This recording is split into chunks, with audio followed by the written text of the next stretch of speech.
নিবন্ধন ফিরে পেতে জামায়াতে ইসলামের আপিল শুনানি কাল পর্যন্ত মুলতবি। দাড়িপাল্লা প্রতীক ফিরে পেতে বাধা নেই দাবি আইনজীবীর। আদালতে রায়ের অপেক্ষায় ইসি। রাজনৈতিকভাবে হেয় প্রতিপন্ন করার জন্যই এই মামলা দায়ের করেছিলেন। আজকে সেটির উপরে আংশিক শুনানি হয়েছে। এই প্রতীক সংক্রান্ত বিষয়ে আগামীকালকে সকাল ৯টায় ১ নম্বর আইটেম হিসেবে শুনানি হবে। আপিল ডিভিশনের জাজমেন্ট অপেক্ষা করছি। আপিল ডিভিশন থেকে জাজমেন্ট হবে, আমরা সেটাই কমপ্লাই করব। ভোট যুদ্ধে নামতে রাজনৈতিক দল গঠনের হিড়িক। নিবন্ধন পেতে ইসিতে ৬৫ আবেদন, বেশিরভাগই নাম সর্বস্ব নেই কেন্দ্রীয় কার্যালয়। ৮ মাসে এখানে কোনো দরজা খোলা দেখতে পারি নাই, যেমন ছিল এমনই আছে। ফরওয়ার্ড পার্টির অফিস আছে, হেরা তো আর নাই। এরকমের কোনো পার্টি এখন পর্যন্ত আমরা দেখি নাই। তালাই লাগানো থাকেন, কোনো লোকজন আসা যাওয়া নাই, শুধু এই সাইনবোর্ডই আছে আর কি। দেখছিলেন প্রধান শিরোনাম। দুপুরের সময়ের সঙ্গে আছি আমি রোজা চৌধুরী এবং আমি সাদিক হাসান ইমন। এবারে অন্যান্য শীর্ষ সংবাদ। ১১ কার্যদিবসে শেষ হলো মাগুরায় শিশু আসিয়া ধর্ষণ হত্যা মামলার সাক্ষ্য গ্রহণ ও যুক্তিতর্ক উপস্থাপন। আগামী ১৭ মে রায় দেবেন আদালত। সর্বোচ্চ সাজার আশা স্বজন আইনজীবীদের। করিডোর নিয়ে সবাইকে অন্ধকারে রেখেছে অন্তর্বর্তী সরকার, অভিযোগ বিএনপি নেতাদের। বললেন অর্থনৈতিক মুক্তি অর্জনে দরকার নির্বাচিত সরকার। এনবিআর বিলুপ্ত হলেও প্রভাব পড়বে না রাজস্ব আদায়ে, বললেন অর্থ উপদেষ্টা। অধ্যাদেশ নিয়ে শঙ্কার কারণ নেই কর্মকর্তাদের।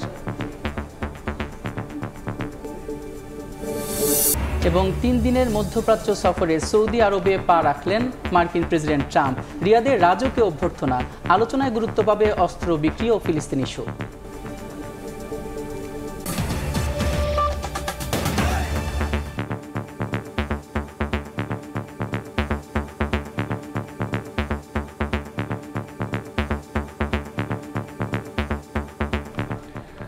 জামাতের নিবন্ধন মামলার শুনানিতে দাড়িপাল্লা প্রতীক নিয়ে আলোচনা। এটি কোনো দল প্রতীক হিসেবে ব্যবহার করতে পারবে না। সুপ্রিম কোর্টের ফুল কোর্টের এমন সিদ্ধান্ত থাকায় জামাত তা ফিরে পেতে পারে কিনা এ নিয়ে প্রশ্ন উঠেছে। ইসির আইনজীবী বলছেন তাদের তালিকায় এখন দাড়িপাল্লা প্রতীক নেই। আর জামাতের আইনজীবীর দাবি সুপ্রিম কোর্টের প্রশাসনিক সিদ্ধান্ত থাকলেও এ প্রতীক পেতে কোনো বাধা নেই। দলটির নিবন্ধন ও প্রতীক নিয়ে ফের শুনানি হবে বুধবার। দল হিসেবে নিবন্ধন ফিরে পেতে সর্বোচ্চ আদালত চালিয়ে যাচ্ছে বাংলাদেশ জামায়াত ইসলামী। নিবন্ধন ফিরে পাওয়ার বিষয়ে আইনি যুক্তিতে এগিয়ে থাকলেও দাড়িপাল্লা প্রতীক পাওয়া নিয়ে দেখা দিয়েছে আইনি জটিলতা। দাড়িপাল্লা প্রতীক নিয়ে টানাপোড়েনের শুরুটা হয় ২০১৬ সালে। নিজস্ব প্রতীক হওয়ায় দাড়িপাল্লাকে কোনো রাজনৈতিক দল বা সংগঠন প্রতীক হিসেবে ব্যবহার করতে পারবে না বলে সিদ্ধান্ত নেয় সুপ্রিম কোর্ট প্রশাসন। সে সময় ফুল কোর্টের এই সিদ্ধান্ত পাঠানো হয় ইসিতে। এরপর প্রতীকের তালিকা থেকে দাড়িপাল্লা বাদ দেয় ইসি। ইসির আইনজীবী আদালতকে জানিয়েছেন নিবন্ধন বিষয়ে রায়ের অপেক্ষায় তারা। তবে দাড়িপাল্লা প্রতীক এখন আর ইসির তালিকায় নেই। আমাদের পজিশন সেম, যে আমরা স্ক্রুটিনি করছিলাম জামাত ইসলামের কনস্টিটিউশন। সেই অবস্থায় হাইকোর্ট ইন্টারফেয়ার করাকে আমরা ফার্দার প্রসিড করতে পারিনি। এখন আমরা আপিল ডিভিশনের জাজমেন্ট অপেক্ষা করছি। আপিল ডিভিশন থেকে জাজমেন্ট হবে, আমরা সেটাই কমপ্লাই করব। দীর্ঘদিনের প্রতীক দাড়িপাল্লা ছাড় দিতে নারাজ জামায়াত। দলটির আইনজীবী বলছেন যেহেতু দাড়িপাল্লা নিয়ে সুপ্রিম কোর্টের সিদ্ধান্ত প্রশাসনিক, এটি কোনো রায় নয়, সেহেতু এ প্রতীক ব্যবহার করতে কোনো বাধা নেই। ইলেকশন কমিশনের সামনে বিবেচনাধীন কোনো বিষয় আদালত এইভাবে ক্যান্সেল করতে পারে না। এটিকে ইংরেজিতে বলে প্রিম্যাচিওর। আর সেকেন্ড কথা হলো, যারাই রিট পিটিশন দায়ের করেছিলেন তাদের কোনো লোকাল স্ট্যান্ডাই নাই। তারা নিজেরাই পক্ষ দোষে দুষ্ট। তারা নিজেরাই ইল মোটিভ নিয়ে রাজনৈতিকভাবে হেয় প্রতিপন্ন করার জন্যই এই মামলা দায়ের করেছিলেন। বাংলাদেশের সকল সংসদীয় নির্বাচনে জামায়াতে ইসলামী দাড়িপাল্লা প্রতীক নিয়েই অংশগ্রহণ করেছে। এই প্রতীক সংক্রান্ত বিষয়ে আগামীকালকে সকাল ৯টায় ১ নম্বর আইটেম হিসেবে শুনানি হবে। বুধবার নিবন্ধন ও প্রতীক নিয়ে ফের শুনানি হবে সর্বোচ্চ আদালতে। দুটিই ফিরে পাওয়ার বিষয়ে আশাবাদী জামায়াতের আইনজীবী। আফজাল হোসেন, সময় সংবাদ, ঢাকা।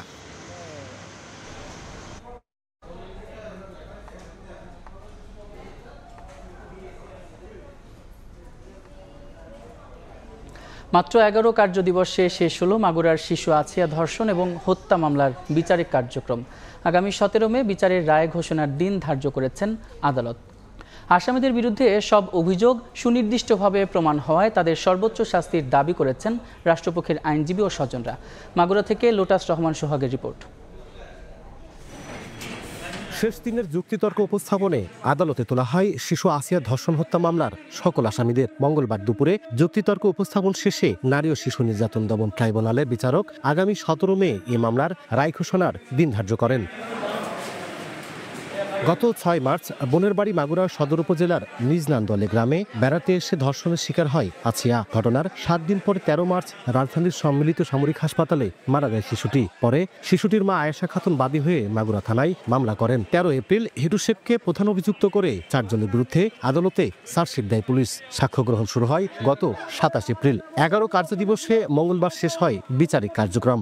আমরা এই মামলায় আসামি হিটু শেখের দোষ স্বীকারোক্তিমূলক জবানবন্দি, মেডিকেল এভিডেন্সেস এবং পারিপার্শ্বিক সাক্ষ্য সার্কামস্ট্যান্সিয়াল এভিডেন্সেস যদি আমরা কম্পেয়ার করি, তুলনামূলকভাবে পর্যালোচনা করি, আমরা দেখতে পাই যে এই মামলার এভিডেন্স অন রেকর্ডে আসামি সহ অন্যান্যদের বিরুদ্ধে যারা অ্যাকিউজ, যে 4 জন আসামি রয়েছেন, সকলের বিরুদ্ধে আনিত অভিযোগ প্রমাণিত হয়েছে। মামলায় সব আসামি সর্বোচ্চ শাস্তি দাবি করেছেন স্বজনরা। আমরা চেষ্টা করেছি আইন মন্ত্রণালয় এবং মহামান্য সুপ্রিম কোর্টের নির্দেশনাকে মেনে অতি দ্রুততম সময় এই মামলার সাক্ষ্য গ্রহণ সমাপ্ত এবং বিচার কার্য শেষ করার জন্য 1 নম্বর আসামি হিটু শেখের ফাঁসি চাই এবং ওই 3 জনের যে সর্বোচ্চ শাস্তি, সেই শাস্তির জন্য আদালত দেয়। মামলায় আসিয়ার বোনের শিশুর হিটু শেখের বিরুদ্ধে ধর্ষণ ও হত্যা, বোন জামাই সজীব শেখ ও তার ভাই রাতুল শেখের বিরুদ্ধে ভয়ভীতি প্রদর্শন এবং বোনের শাশুড়ি জাহিদা বেগমের বিরুদ্ধে তথ্য গোপন করার অভিযোগ আনা হয়েছে। লোটাস রহমান সোহাগ, সময় সংবাদ, মাগুরা।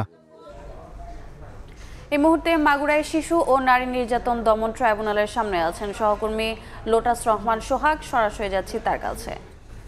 সোহাগ, বিচারের দাবিতে উত্তাল হয়ে উঠেছিল মাগুরা সহ সারা বাংলাদেশ। যে ঘটনার বিচারের দাবিতে করা হয়েছিল সড়ক অবরোধ, মানববন্ধন, এমনকি আদালত পর্যন্ত ঘেরাও করা হয়েছিল, সেই ঘটনার রায় কিন্তু আগামী 17 মে ঘোষণা করা হবে। যে শিশু আসিয়া ধর্ষণ ও হত্যা মামলা, এই হত্যা মামলার আজকে মাগুরা জেলা ও দায়রা জজ আদালতে যে নারী ও শিশু নির্যাতন দমন ট্রাইব্যুনাল, সেই ট্রাইব্যুনালের বিচারক এম জাহিদ হাসানের আদালতের শেষ দিনের যুক্তিতর্ক উপস্থাপন করা হয় এবং যুক্তিতর্ক উপস্থাপন শেষে বিচারক কিন্তু এই মামলার রায় যে ঘোষণা তার দিন ধার্য করেন। আপনাদের জানিয়ে রাখি যে এই যে ঘটনা গত 6 মার্চ মাগুরা যে সদর উপজেলার নিজ নান্দোয়ালি গ্রামে, সেই নিজ নান্দোয়ালি গ্রামে বোনের বাড়িতে বেড়াতে এসেছিল 8 বছরের শিশু আসিয়া। বোনের শিশুর শ্বশুর হিটু শেখ শিশুটি আসিয়াকে ধর্ষণ করে হত্যার চেষ্টা করে। পরে রাজধানীর সম্মিলিত সামরিক হাসপাতালে শিশুটি মারা যায় 13 মার্চ। এরপর এই ঘটনায় শিশুটির মা যে আয়েশা খাতুন, সে বাদী হয়ে হিটু শেখ সহ হিটু শেখের পরিবারের মোট 4 জনের বিরুদ্ধে আদালতে থানায় মামলা দায়ের করেন এবং সেটার দ্রুত সময়ের মধ্যে পরের মাসে কিন্তু 4 জনকে অভিযুক্ত করে পুলিশ চার্জশিট দাখিল করে এবং গত মাসের 27 তারিখে কিন্তু এই মামলার সাক্ষ্য গ্রহণ শুরু হয় এবং 11 কার্যদিবসের মধ্যে কিন্তু এই মামলার বিচারিক কার্যক্রম শেষ হয়েছে এবং শনিবার আগামী শনিবারে 17 তারিখে কিন্তু এই মামলার রায় ঘোষণা করবেন আদালত। তো রাষ্ট্রপক্ষ এবং স্বজনরা বলছেন যে এই যে প্রধান অভিযুক্ত হিটু শেখ, তার ছেলে সজীব শেখ, রাতুল শেখ এবং তার স্ত্রী, এদেরকে যেন সর্বোচ্চ সাজা যেন দেওয়া হয়, এটা কিন্তু তারা রাষ্ট্রপক্ষ সহ যারা স্বজন তারা আশা করছেন। তো এই ছিল মাগুরার আদালত চত্বর থেকে শিশু আসিয়া ধর্ষণ ও হত্যা মামলার যে বিচারিক কার্যক্রম শেষ হয়েছে তার সর্বশেষ। সরাসরি যুক্ত ছিলাম মাগুরায়। দুর্নীতি মামলায় 3 বছরের কারাদণ্ডের রায়ের বিরুদ্ধে আপিলের জন্য ডাক্তার জুবাইদা রহমানের 587 দিনের বিলম্ব মার্জনা করেছেন হাইকোর্ট। জুবাইদা রহমানের আবেদনের শুনানি শেষে বিচারপতি খসরুজ্জামানের একক বেঞ্চ এ আদেশ দেন। জুবাইদা রহমানের আইনজীবী ব্যারিস্টার কায়সার কামাল জানিয়েছেন, এখন দণ্ডের রায়ের বিরুদ্ধে আপিল করবেন তারা। এর আগে 2023 সালের অগাস্টে জ্ঞাত আয় বহির্ভূত সম্পদ অর্জনের মামলায় বিএনপির ভারপ্রাপ্ত চেয়ারম্যান তারেক রহমানকে 9 বছর এবং তার স্ত্রী ডাক্তার জুবাইদা রহমানের 3 বছরের কারাদণ্ড দিয়েছিলেন আদালত।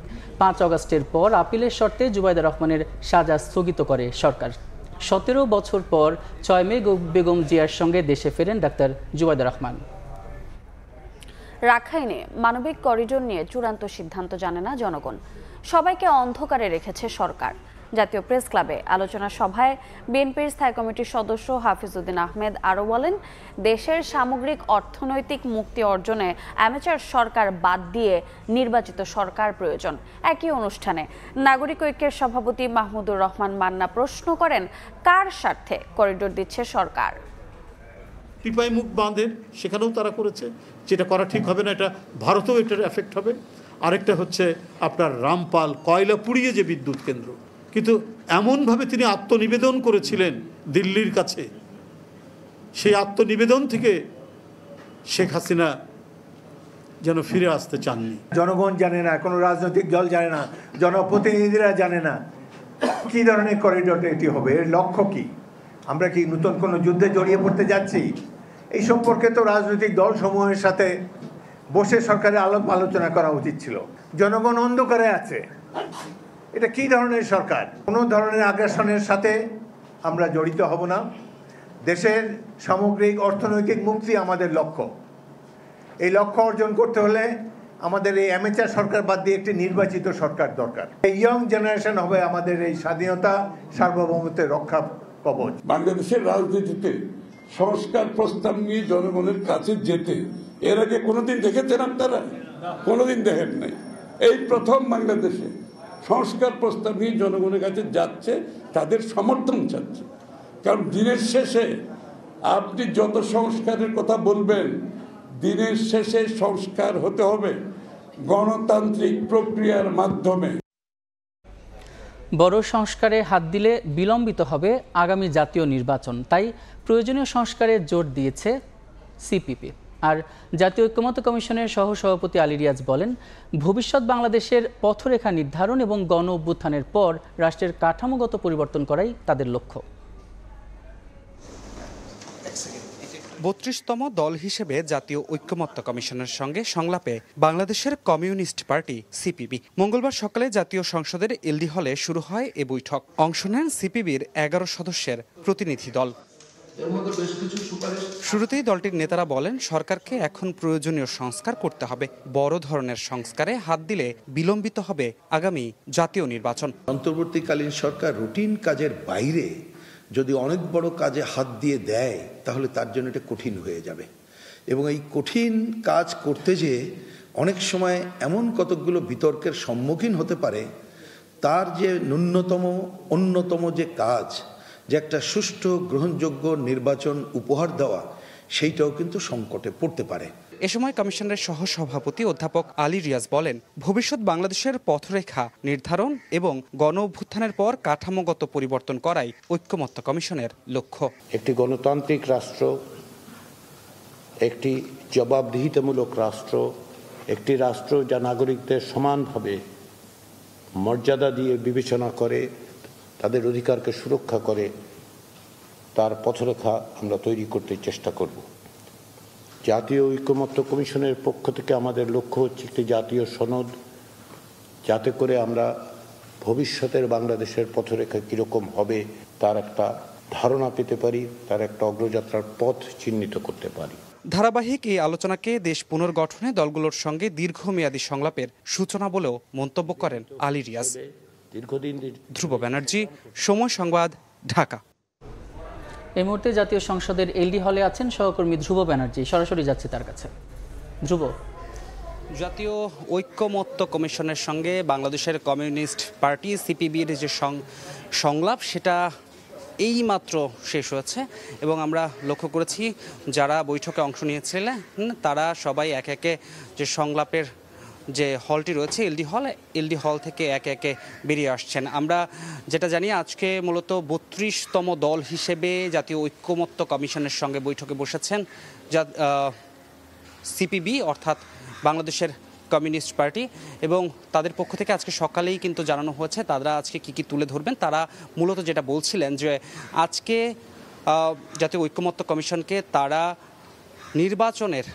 দ্রুত নির্বাচন দেওয়ার জন্য যে দাবি সেটা পেশ করবেন, এবং তারা বলছেন যে দীর্ঘমেয়াদী কোনো ধরনের সংস্কার বাংলাদেশের জন্য ইতিবাচক হবে না। বাংলাদেশের মানুষকে একটি নির্বাচন উপহার দেয়াই অন্তর্বর্তী সরকারের কাজ। সুতরাং সেই নির্বাচন যাতে দ্রুত হয় সে ব্যাপারে তারা আজকে আলোচনা করবেন। পাশাপাশি তারা বলছিলেন যে দীর্ঘমেয়াদী বা বড় ধরনের কোনো ধরনের সংস্কারের তারা পক্ষপাতী নন। তারা বলছেন যে ছোট ছোট যে প্রয়োজনীয় সংস্কারগুলো না করলেই নয়, যেগুলো নির্বাচনের জন্য খুব বেশি গুরুত্বপূর্ণ সেই সংস্কারগুলো করা প্রয়োজন। এছাড়াও সংস্কার কমিটির অর্থাৎ জাতীয় ঐক্যমত্য কমিশনের যে সহসভাপতি রয়েছেন অধ্যাপক আলী রিয়াজ, তিনি বলেছিলেন যে এই যে আলোচনাগুলো হচ্ছে, এই যে ধারাবাহিক আলোচনাগুলো হচ্ছে, এই ধারাবাহিক আলোচনাগুলো মূলত বাংলাদেশের জন্য ইতিবাচক। পাশাপাশি তিনি বলেছেন এই যে কমিশনের কাজ এবং আলোচনা সব মিলিয়ে তারা বাংলাদেশের ভবিষ্যৎ কেমন হবে সেটাই নির্ধারণ করছেন। এই ছিল মূলত আজকের আলোচনা নিয়ে আমার কাছে জাতীয় সংসদ ভবনের এলডি হলের সামনে থেকে সর্বশেষ তথ্য। জাতীয় সংসদ ভবনের এলডি হল থেকে যুক্ত ছিলেন সহকর্মী ধ্রুব ব্যানার্জি। নির্বাচন কমিশনের নিবন্ধন পেতে চায় ৬৫টি নতুন রাজনৈতিক দল। ভোট যুদ্ধে অবতীর্ণ হতে চাওয়া দলগুলোর বেশিরভাগেরই নেই কেন্দ্রীয় কার্যালয়। ন্যূনতম সাংগঠনিক কার্যক্রম তো দূরের কথা, কমিটি কিংবা কর্মীও নেই। এরপরও নিবন্ধন চাইছে কেন, জবাব খুঁজেছেন কাউসারা চৌধুরী কুমু। ক্যামেরায় ছিলেন মুস্তাফিজুল হক।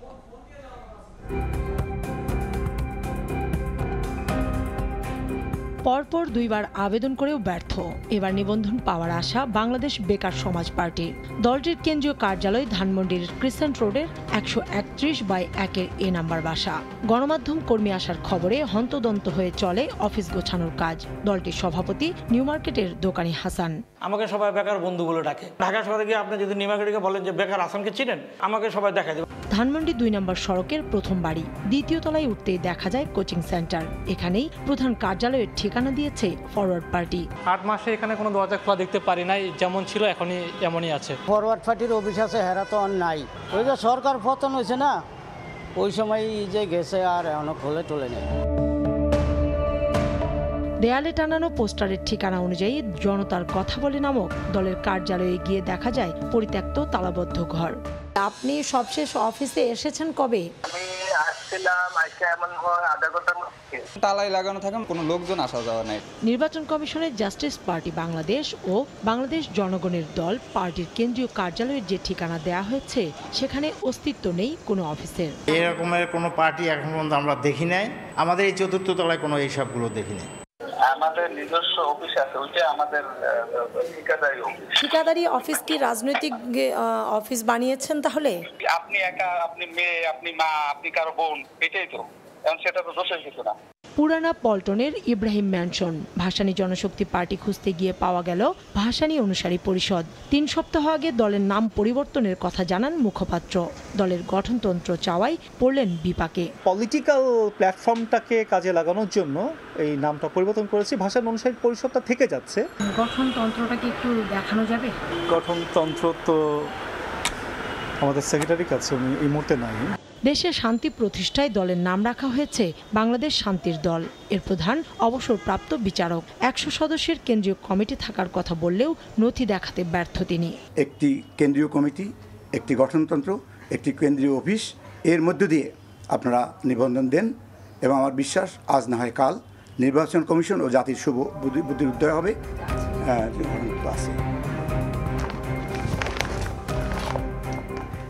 আগামী ২২শে জুন শেষ হচ্ছে ইসিতে নতুন দল নিবন্ধনের আবেদনের সময়।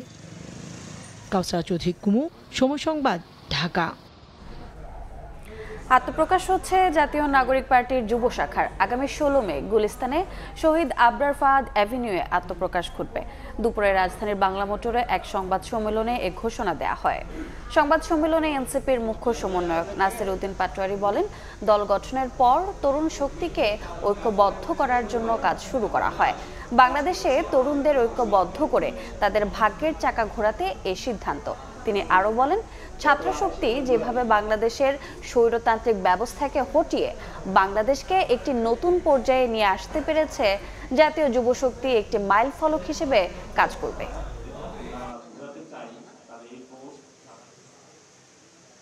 বাংলাদেশকে নতুনভাবে পুনর্গঠন করার জন্য আমাদের জাতীয় নাগরিক পার্টির একটি গুরুত্বপূর্ণ অঙ্গ সংগঠন জাতীয় যুবশক্তি আত্মপ্রকাশ করতে যাচ্ছে। আজকে থেকে ছাত্রশক্তি যেভাবে বাংলাদেশের স্বৈরতান্ত্রিক ব্যবস্থাকে হটিয়ে বাংলাদেশকে একটি নতুন পর্যায়ে নিয়ে এসেছে। এখন এই বাংলাদেশকে পুনর্গঠন করার ক্ষেত্রে জাতীয় যুবশক্তি একটি মাইল ফলক হিসাবে কাজ করবে। দ্রুততম সময়ের মধ্যে বিচার কার্যক্রম সম্পন্ন করে আওয়ামী লীগকে স্থায়ীভাবে নিষিদ্ধ করার দাবি জানিয়েছে জুলাই ঐক্য।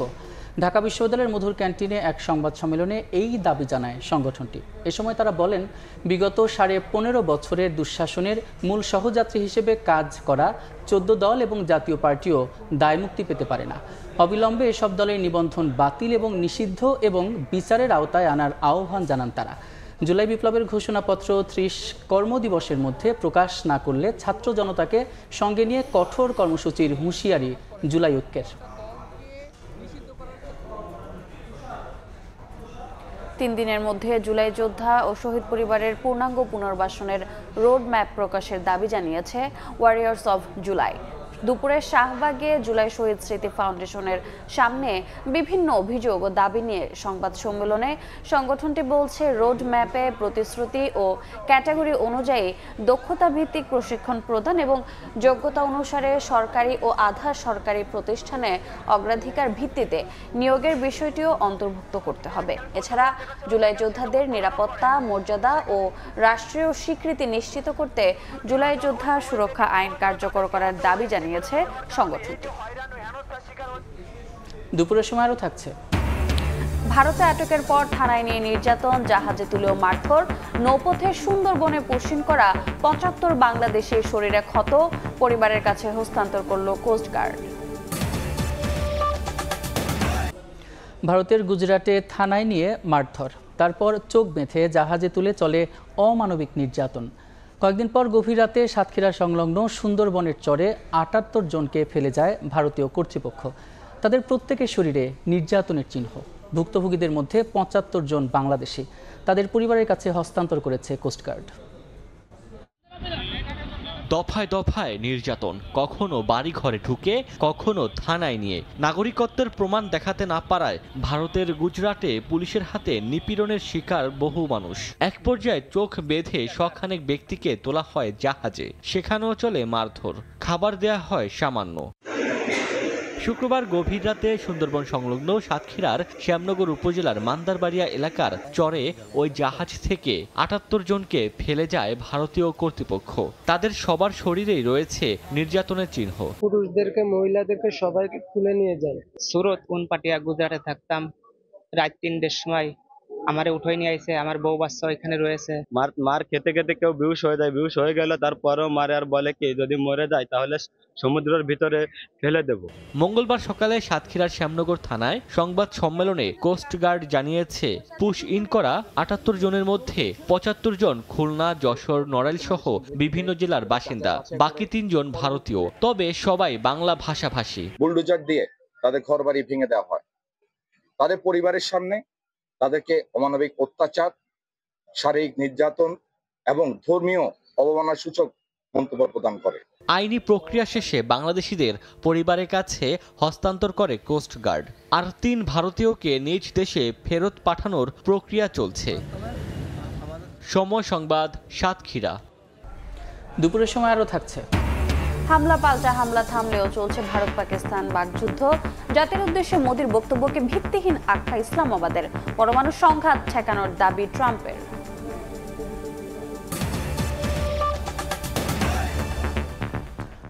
আওয়ামী লীগের সাবেক সংসদ সদস্য শিল্পী মমতাজ বেগমকে নিম্ন আদালতে নেওয়া হয়েছে। তার 7 দিনের রিমান্ড আবেদন করেছে পুলিশ। তাকে গ্রেফতার দেখানোর আবেদন জানিয়েছে মিরপুর থানা। সোমবার রাত 11:30টার দিকে রাজধানীর ধানমন্ডির স্টার কাবাবের পেছনের একটি বাসা থেকে তাকে গ্রেফতার করা হয়। মমতাজ বেগমের বিরুদ্ধে ঢাকা ও মানিকগঞ্জে হত্যা চেষ্টা সহ একাধিক মামলা রয়েছে বলে জানা গেছে। লোকগানের জনপ্রিয় শিল্পী মমতাজ বেগম মানিকগঞ্জ 2 আসনের সংসদ সদস্য ছিলেন।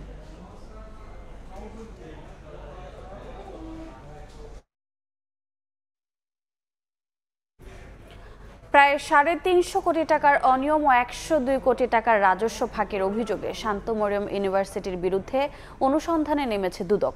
সংস্থাটির উপসহকারী পরিচালক মিনু আক্তার সুমি এই অভিযোগের আদ্যপ্রান্ত খুঁজে দেখছে।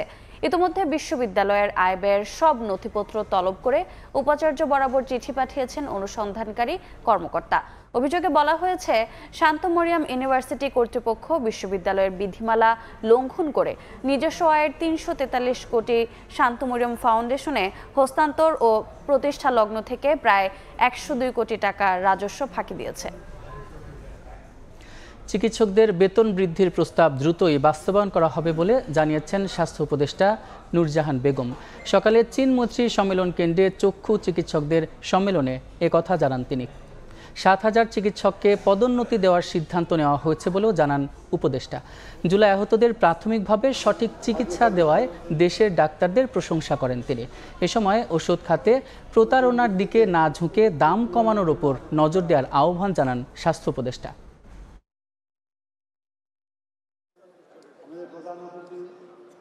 প্রমোশনের জন্য যে টাকাটা আমরা দিচ্ছি, এই টাকাটা যদি আমরা ওষুধের ক্ষেত্রে কমিয়ে দিতাম তাহলে আমার কত ওষুধের দাম কমে যেত।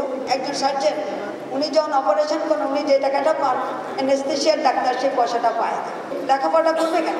তো আমরা বললাম পড়বে এই কারণে, আমি যদি তার বেতন তার ডবল 3 ডবল করে দিই তাহলে তো সে পড়বে। আমরা এরকম একটা প্রস্তাব নিয়েও গেলাম, ক্যাবিনেট এটা পাশ হয়েছে।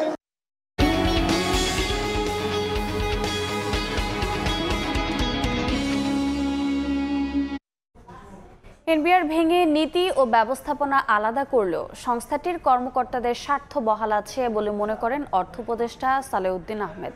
আরও বলেন, এতে রাজস্ব আদায়ে কোনো প্রভাব পড়বে না। বিশেষজ্ঞ ও ব্যবসায়ীরা বলছেন, নতুন সিদ্ধান্তের ফলে স্বার্থের দ্বন্দ্ব কমে রাজস্ব আয় বাড়বে, পাশাপাশি গতি আসবে আমদানি রফতানি বাণিজ্যে। বিসিএস আয়কর ও কাস্টমস ক্যাডার কর্মকর্তাদের মতামত উপেক্ষা করেই সোমবার রাতে রাজস্ব নীতি ও রাজস্ব ব্যবস্থাপনা আলাদা করে অধ্যাদেশ জারি করেছে সরকার। তাতে রাজস্ব নীতি বিভাগের কার্যপরিধিতে সামান্য পরিবর্তন এসেছে, আর ব্যবস্থাপনা বিভাগের প্রশাসনিক পদগুলোতে প্রশাসন ক্যাডারের পাশাপাশি আয়কর ও কাস্টমস ক্যাডারের কর্মকর্তাদের রাখা হয়েছে। এমন পরিস্থিতিতে রাজস্ব কর্মকর্তাদের স্বার্থ বহাল আছে মন্তব্য করে অর্থ উপদেষ্টা বলেন, অধ্যাদেশ নিয়ে শঙ্কার কিছু নেই। মঙ্গলবার সচিবালয়ে সরকারি ক্রয় সংক্রান্ত উপদেষ্টা কমিটির সভা শেষে কথা জানান তিনি। তাদের স্বার্থ সম্পূর্ণভাবে সংরক্ষিত আছে।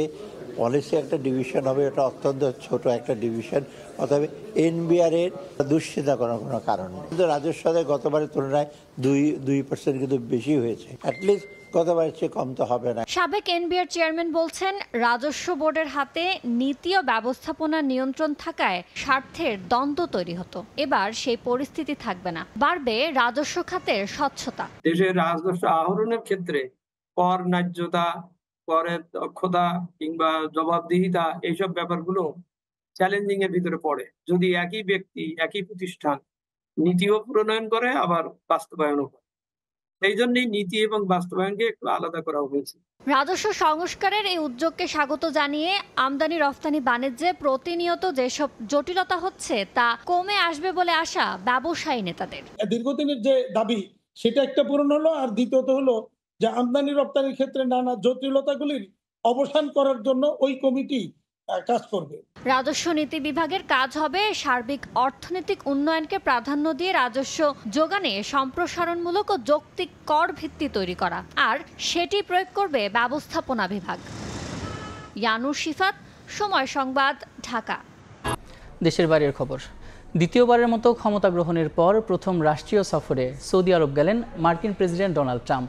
রিয়াদে রাজকীয় অভ্যর্থনায় তাকে স্বাগত জানান যুবরাজ মোহাম্মদ বিন সালমান। সৌদি আরবের পাশাপাশি কাতার এবং সংযুক্ত আরব আমিরাতেও যাবেন তিনি। ট্রাম্পের মধ্যপ্রাচ্যের এই সফরে ইসরায়েল যাওয়ার কথা থাকলেও শেষ মুহূর্তে তা বাতিল করেন। 3 দিনের সফরে অস্ত্র বিক্রি, সামরিক সহযোগিতা, বাণিজ্য ও বিনিয়োগের পাশাপাশি ইসরায়েল ফিলিস্তিন ইস্যু গুরুত্ব পাবে বলে জানিয়েছে হোয়াইট হাউস। স্থানীয় সময় মঙ্গলবার সকালে সৌদি আরবের রিয়াদে পৌঁছান মার্কিন president Donald Trump. King Khalid আন্তর্জাতিক বিমানবন্দরে তাকে স্বাগত জানান সৌদি যুবরাজ মোহাম্মদ বিন সালমান। দ্বিতীয় মেয়াদে যুক্তরাষ্ট্রের প্রেসিডেন্ট নির্বাচনের পর এটি ট্রাম্পের প্রথম রাষ্ট্রীয় সফর। বিমানবন্দর থেকে রয়্যাল কোর্টে যান ট্রাম্প ও সৌদি যুবরাজ। পরে সেখান থেকে কিং আব্দুল আজিজ আন্তর্জাতিক সম্মেলন কেন্দ্রে সৌদি মার্কিন বিনিয়োগ ফোরামে অংশ নেবেন তারা।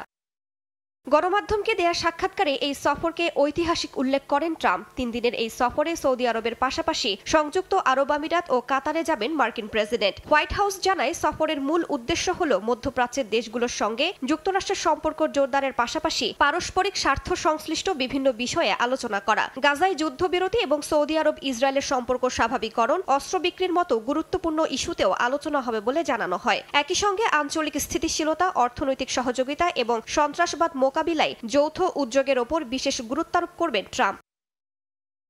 মধ্যপ্রাচ্যে চলমান উত্তেজনার মধ্যেই ট্রাম্পের এই সফরকে অত্যন্ত গুরুত্বের সঙ্গে দেখছেন বিশ্লেষকরা। তাদের মতে বাণিজ্যিক দিক থেকে এই সফর ট্রাম্পের জন্য খুবই গুরুত্বপূর্ণ। সফরের প্রথম দিনেই সৌদি যুবরাজ সালমানের কাছ থেকে যুক্তরাষ্ট্রের শিল্প খাতে $1 ট্রিলিয়ন বিনিয়োগ নিশ্চিত করতে পারেন ট্রাম্প, যা সালমানের ঘোষিত $600 বিলিয়ন প্রতিশ্রুতির চেয়েও বেশি। রাইসা জান্নাত, সময় সংবাদ। 4 দিনের ভয়াবহ সংঘাতের পর যুদ্ধবিরতি কার্যকর হলেও নয়াদিল্লি ও ইসলামাবাদের মধ্যে বাকযুদ্ধ থামছেই না। ভারতের প্রধানমন্ত্রী নরেন্দ্র মোদীর অভিযোগকে মিথ্যা ও ভিত্তিহীন বলে অভিহিত করেছে পাকিস্তান। ভারত কোনো সন্ত্রাসী ঘাঁটিতে নয়, বরং বেসামরিক স্থাপনায় হামলা চালিয়েছে বলে দাবি করেছেন পাকিস্তানের প্রতিরক্ষা মন্ত্রী খাজা আসিফ।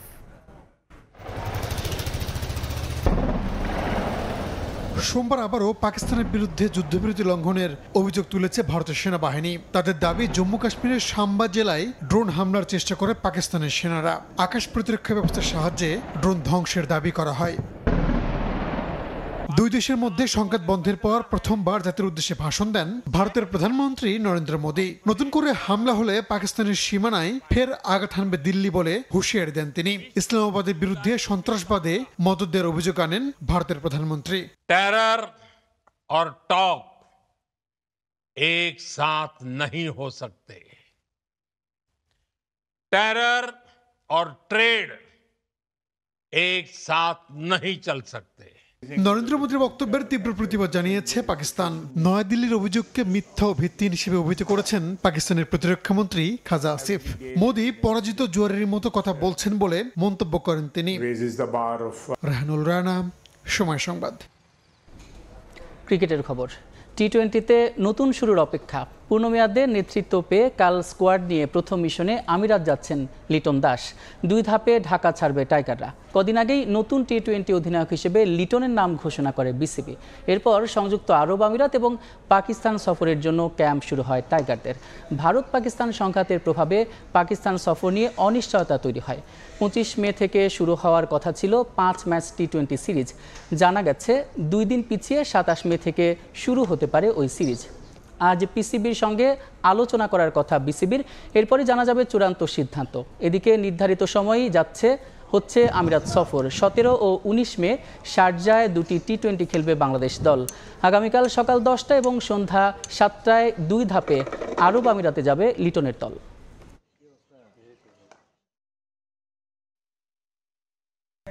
এ পর্যায়ে শীর্ষ সংবাদগুলো জানিয়ে দিচ্ছে আরেকবার। নিবন্ধন ফিরে পেতে জামায়াতে ইসলামের আপিল শুনানি কাল পর্যন্ত মুলতবি। দাড়িপাল্লা প্রতীক ফিরে পেতে বাধা নেই দাবি আইনজীবীরা। আদালতের রায়ের অপেক্ষায় ইসি। 11 কার্যদিবসে শেষ হলো মাগুরায় শিশু আসিয়া ধর্ষণ হত্যা মামলার সাক্ষ্য গ্রহণ ও যুক্তিতর্ক উপস্থাপন।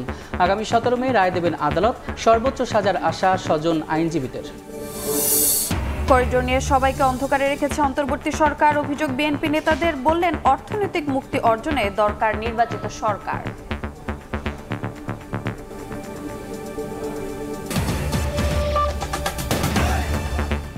এই ছিল দুপুরের সময়। সঙ্গে থাকুন সময়ের।